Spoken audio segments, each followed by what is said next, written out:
Welcome to episode 214 of Girl Take the Lead, where each week we explore womanhood and leadership.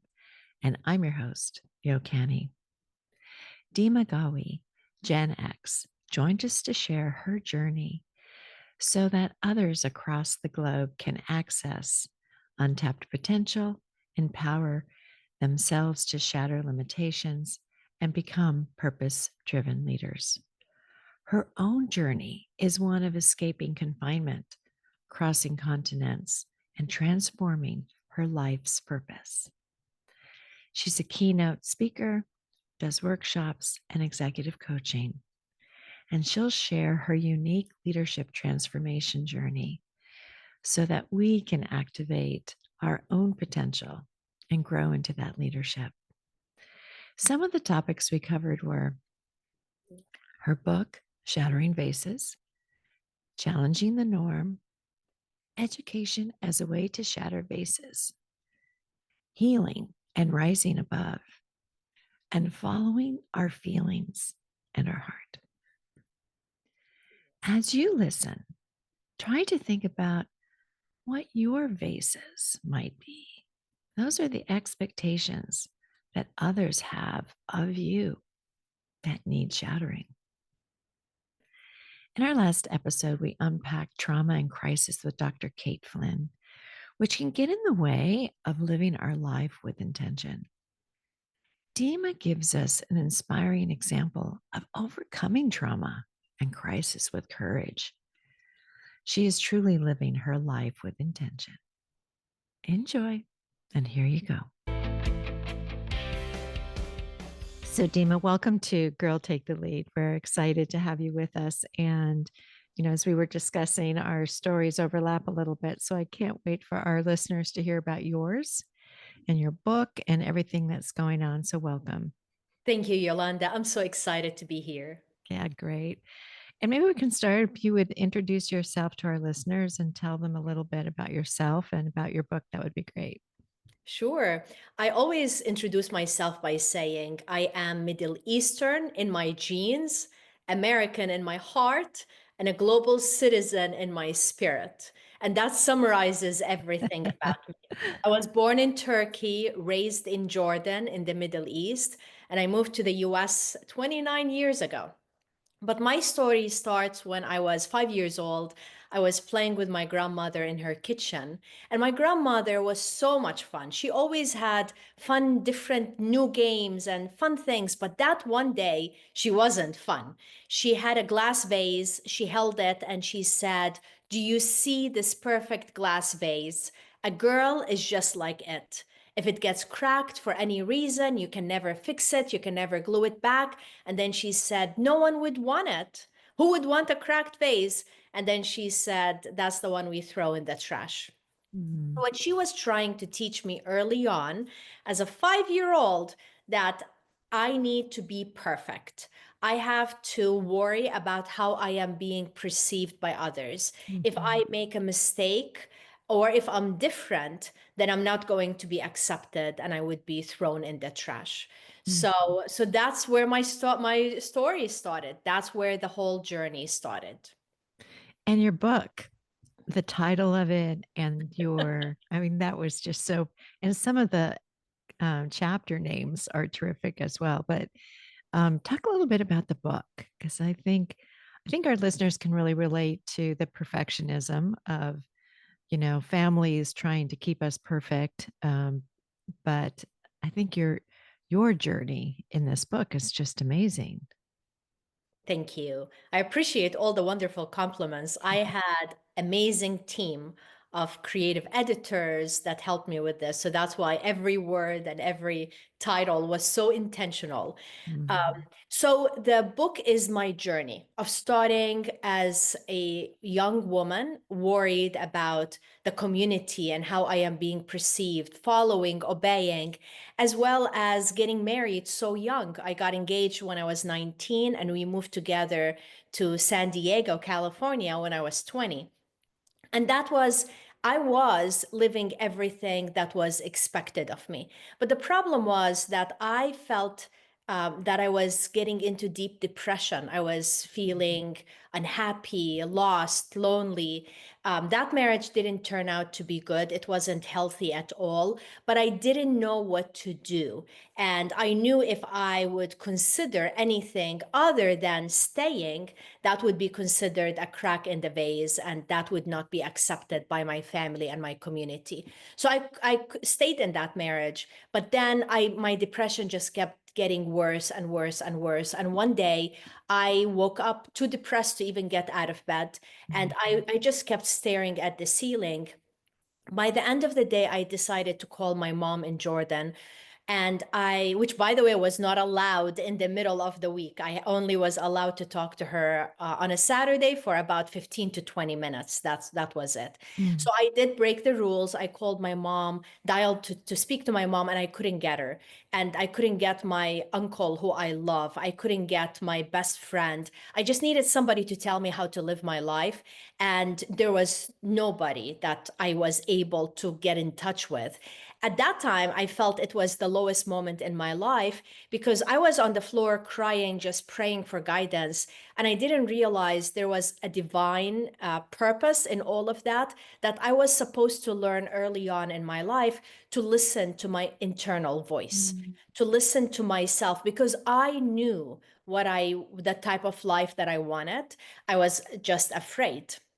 So by the end of the day, that was the message I got, that maybe I have a choice. Maybe I have a choice to continue to keep my glass vase perfect and follow and do what everybody else is expecting of me. And the worst part is to pass it to the next generation and Mm. then expect the same thing from them. Or maybe I have a choice to shatter all of these expectations and I'm going to say the unfair expectations, and create a different life. So I ended up, it took a while. I ended up escaping and starting a brand new life.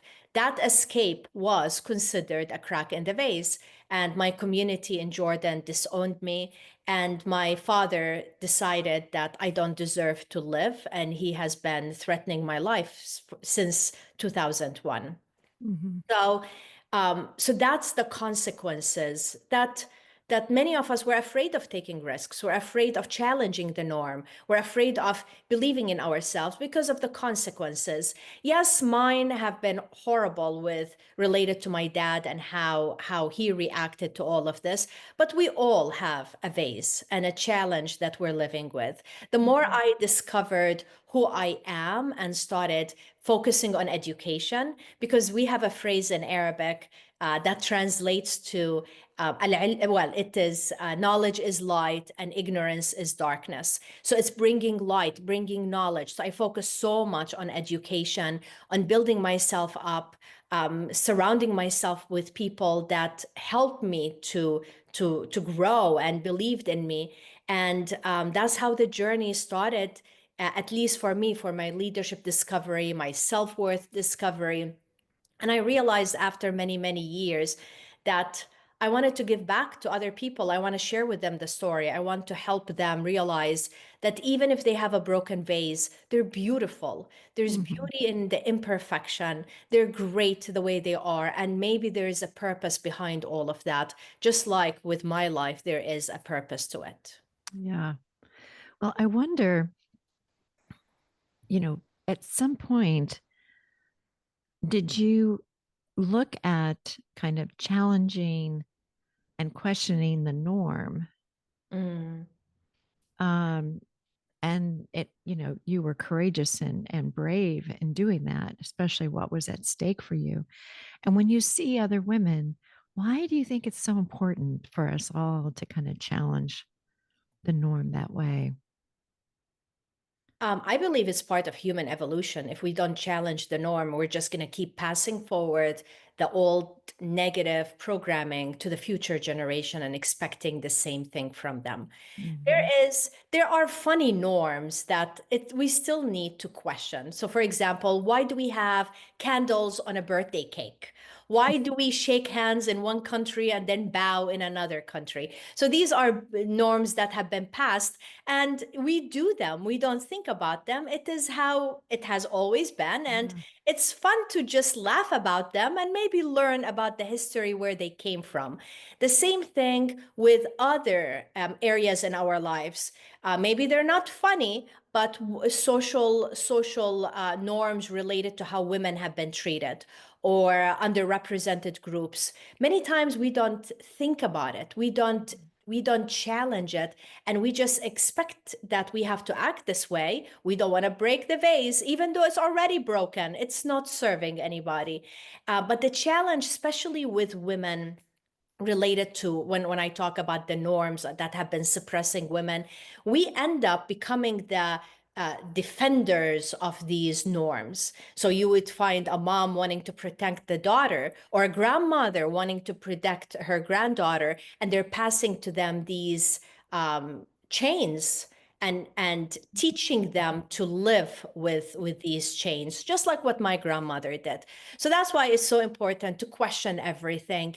And that's what happened to me. My depression was the best gift that I got, because Mhm. that's when I started to question everything, question even the religion, question the politics, question my parents, question everything. And that's when the things that I brought into my life is based on what I believed is the right thing. It is the thing that's surrounded with kindness, surrounded with love, surrounded with opportunities for growth, surrounded with that it makes sense to me. And that's how what I brought to my life. So you mentioned this a little bit, but do you think we all have phases that we need to shatter? It sounds like we do. Like some of that just gets right under the radar. We don't really notice some of the beliefs and constructs we've made in our life, how things have been passed along to us.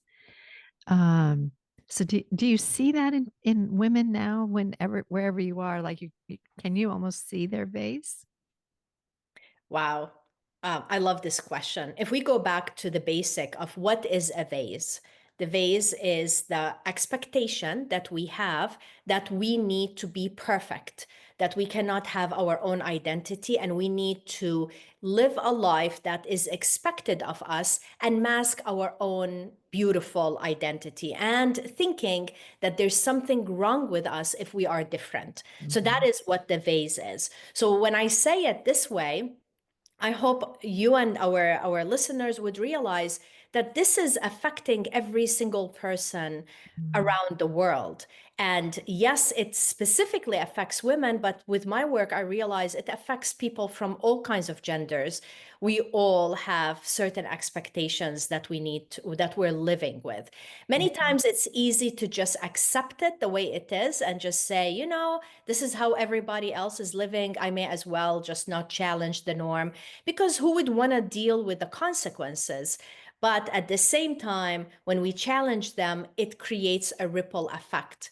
Other people can learn from our example, and we get to live a better life as well. So the Yeah. answer is yes, we all have one of these phases. And I believe it's as if it's part of our purpose as humans. Part of the purpose is to challenge the norm, challenge the vases. And the best part is to grow beyond the shard. So we Mhm. don't want to just shatter and be broken and not know how to live our life. It is the rebuilding that is the purpose. Yeah. Well, what are your thoughts on how we rise um, above our bases? I mean, I think you and I share a common strategy in that we used education Mm, as one way. Um, but I was also thinking when you were talking that I could remember when I was about 7 years old, my parents sent me to sleepaway camp for the mm, first time. And there were these magnificent women who were, counselors, and they were strong. And I went, oh my goodness, these women are amazing. And I can remember that sort of put me on a path of there's different kinds of women who lead, and you can be strong and beautiful and brilliant, and you don't have to be small in your Mm. thinking. But what are some other strategies that you see or that you've seen with that help? Oh my goodness. I think you answered a big part of the question. It is not to stay small and to realize that we have the power to continue to rise, and also to observe other people that we aspire to be like them. Just Mhm. like with your example when you mentioned you saw these women and you're like, "Wow, women can be that." I remember when I was, I think, 14 years old, we had a gathering, a big gathering. We invited everybody in the community, and my uncle brought his manager, and his manager was a woman, and she was in leadership and she was educated. And I was looking at all the other women. They were sitting and cooking, or cooking and cleaning and gossiping, while she was, this specific woman was speaking with men about politics and the economy. And I'm not joking, I was staring at her as if she's an alien. It's Yeah. something I've never seen. And I maybe it is, I wasn't aware of it, but maybe unconsciously my brain was like, I want to be just like her. Yeah. But that was not the path that I was supposed to live. I'm not living the life I was born into. I'm living a whole different life because of these little moments that showed up. Yeah. So that, when I think about rising beyond the shard, is first thing is to have a vision. And when we talk about being intentional about our life, it has to start with a vision, even if it is not realistic, even if it is scary. It is just to keep imagining it, having this vision, and keep playing it in our head. So one example, I really wanted to be the first educated woman in my family. And it was difficult because my English wasn't good. I didn't have enough money to cover the expenses related to my college. But what I did a lot was envision myself on my graduation day wearing the graduation cap and gown. And every time I envisioned that, somehow it gave me the motivation to work a little harder, to challenge myself to speak English more, to maybe save money on one area, and to make sure I am spending it on my education. So when we're talking about rising, this is part of not allowing ourselves to stay small by having this amazing vision, even if it is terrifying and maybe it doesn't seem realistic, but to keep dreaming of it over and over and over, and that helps us to make it a reality. Mhm. And surrounding ourselves with people that believe in us. There's a lot of people out there that may try to keep us small, that may try to rob us out of our dream and our vision. So that's why we need to be so selective of who we're surrounding ourselves with, like Right. very selective. I'm not saying be mean to the people that are not supportive, but maybe we just don't make time for them. Maybe we choose to stay home and watch a movie instead of going out with these people. And Mhm. a big part of my journey, and I haven't talked a lot about it yet, that's going to be part of book number 2, it is the healing. So, to rise beyond the shards, we need to realize that what we had to experience to get to a point to break the vase is significant. It is painful. Some of us, maybe something Mhm. inside of us got broken. So, what do we need to do to heal and to be intentional in making that a priority? This is important for me because I would not want to deal with anything related to healing after my escape and after I started dealing with death threats. I blocked it all, and Mhm. I said, I'm just going to focus on my education. I'm going to focus on work. I was working full time, going to school full time, and I blocked it, and I didn't give myself time to really feel the pain and the Mhm. sadness and the anger, and to just scream out of all of these feelings. I didn't do any of that. I Mhm. blocked it all out. And Mhm. then years later, I ended up being very, very sick because our body knows, our body can feel these things, and in order for us to rise, we need to let go of the chains that are pushing us down. And a big part of these chains are the sadness, the sorrow, the memories, the things that have been unfair. And maybe we need to work on that to cut these chains and to forgive, starting by forgiving ourselves in order to continue to rise. So these are some of the things, but also part of all of that is to watch our self-talk. What are we telling ourselves every single day? Are we telling ourselves I'm broken? Or are we telling ourselves I have the power to rebuild myself to something more beautiful than I've ever imagined? Mhm. Oh, that sounds so great. Well, especially this time of year, right? We're all kind of thinking about, what we did in 2024 and what we're intending to go into for 2025.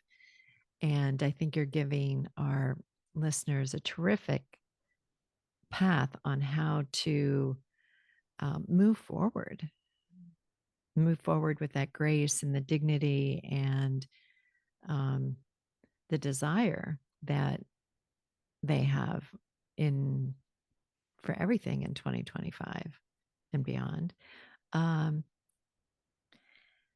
is there, I mean, I think we've covered a lot of what we wanted to. Is there anything else there, though, that you want to pass along before we end our episode? Yeah, of course I do. I want to tell everybody that's listening, follow your feelings. We know what we want. We may block it because we're afraid of how we're being perceived, but our soul, our heart knows. So listen to your heart. It could be through journaling, it could be through taking long walks, it could be through driving and not putting any music and just listening to your thoughts, which is so important. And during this time of the year, everybody, including myself, we end up putting all these humongous goals that are, it's sometimes it's impossible for any human to achieve. So instead of just putting these goals, simplify it. Think about, maybe group them into three main areas. One of them is, what do you want to achieve related to your energy? What are you going to do to increase your energy? Maybe that is through working out. Maybe that is through healing. Maybe that is through laughter and playfulness and creativity. The other area is connection. Right now, there's so much more loneliness in the US and I'm guessing around the world than ever. So what are we doing to connect to for our loving relationships with our family, through volunteering, through helping other people on their journey? Mhm. And the third one is through investments. Investments, your money, your income, focusing on those. So maybe as we're starting the year, think about these three areas and think about, how do you feel about these three areas, and use your feeling to motivate you to achieve them. Oh, that's great. That was, when you say feeling, I kind of think of intuition and, what we're trying to tell ourselves. So, those are great, great ideas. I think those are very helpful. Um, so, how can our listeners and viewers find you and get your book? I have a website. It's my name, dimaghawi.com. So dimaghawi.com. And I also have a website for Breaking Vases, my book. So you can go, and there's pictures like behind the scenes and excerpts and all kinds of stuff there. Also, there's a section for book clubs. And if you are interested in getting the book, it is on Amazon, it's on Apple, it's on Audible as well, if you want to hear me reading the book as well. So it's available online. And I would love to connect. I would love to hear people's stories and learn about their vases and what they're trying to do to shatter them. Uh-huh.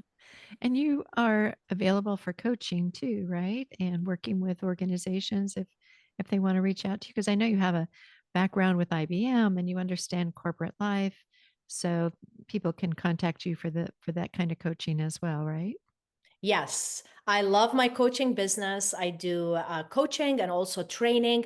I take a lot of the messages related to perfection and the vase and apply it to leadership. Because when we have more leaders that are self aware, that are okay not to be perfect, that's when they're going to be able to relate more to their teams and inspire them. So, yes, I take the messages from the vase and I apply it into coaching and into leadership in general.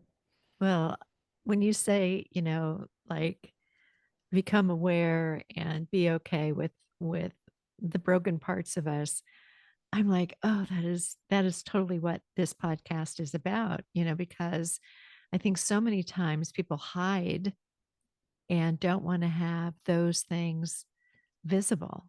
So they Mm, become kind of plastic in how they are. And like, I'm all for breaking all that stuff and putting it all behind us so that we can move yeah. forward and be different and be authentic in who we are. I And allowing other people as well to exactly. to break their vase and to be authentic. So the less we judge others, the more we're creating a space for everybody to have a better life. I love it. So, Dima, what would you tell your 20 something self today?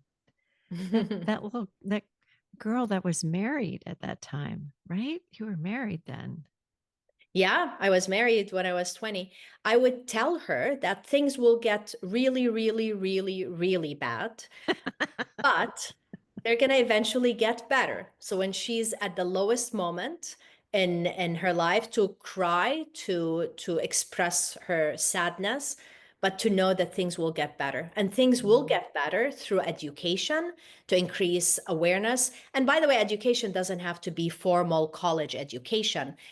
It is more self-awareness, more knowledge, to increase knowledge, to surround herself with the right people, to listen to her intuition, to follow her feelings, and to be playful.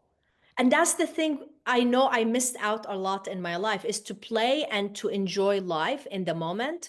And that these are the ingredients that we all need to do in order to continue to rise. love it. Love it. So, did you get a chance to go to our store and take a look at some of our cards? Did any of them speak to you? I'm curious about which one you thought I selected. I Yes, thought I you would saw them. select the butterfly. With Yes, brave I. wings, she flies. Oh wow, yes, the brave butterfly. You're wow, you knew me so well before we had the interview. Yes, I love the brave butterfly. So beautiful. Well, and you're definitely that. I just got a chill on that. But you are definitely a woman who is brave and courageous. And I'm so delighted that we got the chance and very honored to have this time with you to hear your story and to inspire other people. I mean, that's what brings joy to us, right? I mean, it's just important. Thank you. I'm so grateful for the opportunity and get to know a little more about you as well, because it sounds like you have an amazing story and you're very inspiring. Oh, thank you. All right. Thank you, listeners, and we'll talk to you soon. Bye. Thank you for listening today, and we sure hope you enjoyed this episode. If you did, please leave a comment wherever you listen to your podcasts. Tell a friend about us. Join our public Facebook group, Girl Take the Lead, or visit our website, girltaketheleadpod.com. We also have a YouTube channel where your subscription would be appreciated. Once you're on YouTube, search at Girl Take the Lead.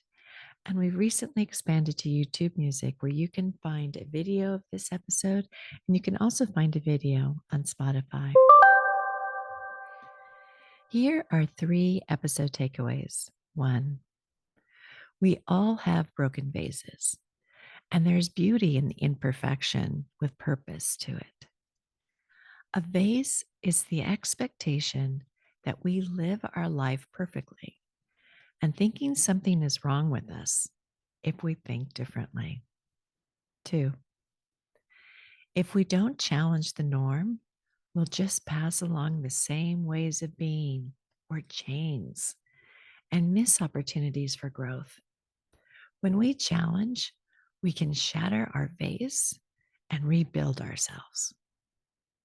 3, we have the power to rise above and not stay small. We need to let go of the chains. We can start with a vision and keep playing it in our heads to help make it a reality. It's important to select the people we surround ourselves and watch the self talk so it's intentional and will heal. As you know, we've been asking our guests to go to our card or gift store at girltaketheleadpod.com/shop and tell us what items spoke most to them. And Dima picked the butterfly. With courageous wings, she flies. So check out Dima's choice and see our newest birthday and Valentine cards. Our next episode will cover a bit more about intention. It's also our 3rd year anniversary. But there's so much we can cover about intention. And I've gotten the new book by Mel Robbins, The Let Them Theory. So I will be talking about that book in our next episode. So join us again. Thank you for being here and talk to you soon. Bye.